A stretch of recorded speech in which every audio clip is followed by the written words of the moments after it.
لیکن کلبھوشن نے سر ایران کی سرزمین استعمال کی تھی، وزیر اعظم پاکستان نے اعلان بھی کیا کہ وہ ایران کا دورہ کر رہے ہیں، تو آپ کے خیال میں ایران، یہ بھی خبریں سننے میں آئی تھی کہ 3 ملک ہو سکتے ہیں پاکستان پر حملے میں، اس میں ایک نام ایران کا بھی لیا جا رہا تھا، اور ایران نے پاکستان کو کہا کہ ہمارے بندے آپ کے ملک میں مارے جاتے ہیں سرحدوں کے اوپر، تو آپ کے خیال میں ہم پڑوسی ملکوں کے ساتھ اچھے تعلقات چاہتے ہیں، ایران کے ساتھ ہمیں کس طرح سے تعلقات قائم رکھنے چاہیے اور ان کو ہمارا کیا خیال رکھنا چاہیے؟ دیکھیں جی، بات یہ ہے کہ یہ تو جیسے میں نے پہلے بات کی کہ ایسے کو تیسا اور جیسا تو ہماری پوری کوشش ہوگی کہ برادر ملک ایران کے ساتھ نہ صرف یہ کہ ہم اچھے تعلقات استوار کریں، بلکہ جو اور ملکوں کے ساتھ ان کی ٹینشن ہے اس کو بھی دور کرنے کی کوشش کریں، کیونکہ یہ حکم ہے اللہ تعالیٰ کا کہ جب مسلمان گروہوں کے درمیان کوئی تنازع پیدا ہو تو ان کے اندر صلح صفائی کی کوشش کی جائے، اور اگر وہ ناممکن ہو تو پھر جو حق پر ہے اس کا ساتھ دیا جائے۔ تو میرا خیال پاکستان اسی روش پر قائم ہے۔ پاکستان آپ نے دیکھا ہے کہ ایک دم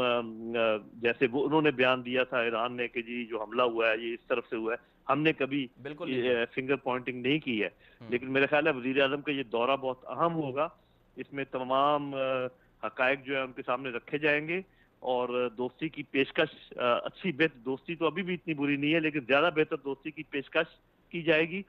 اور شاید وہ یہ پیغام بھی لے کر جائیں کہ جو باقی مڈل ایسٹ کے کنٹریز کے ساتھ ان کی ٹینشن ہے اس کو کم کیا جائے۔ تو میں سمجھتا ہوں کہ مڈل ایسٹ کے لیے بھی اور پاکستان کے لیے بھی، ایران کے لیے یہ دورہ بہت اہم ہے۔ جی سر، آپ حکومت کو کیا تجاویز دیں گے کہ بلوچستان کے اندر جو امن و امان کی صورتحال خراب ہوتی ہے، ایف سی کے وہ اہلکار ہیں ان پر حملے ہو جاتے ہیں، تو کس طرح سے ہم اس کو کنٹرول کر سکتے ہیں؟ ہمیں اپنی سیکیورٹی بھی تو بہتر بنانی ہوگی۔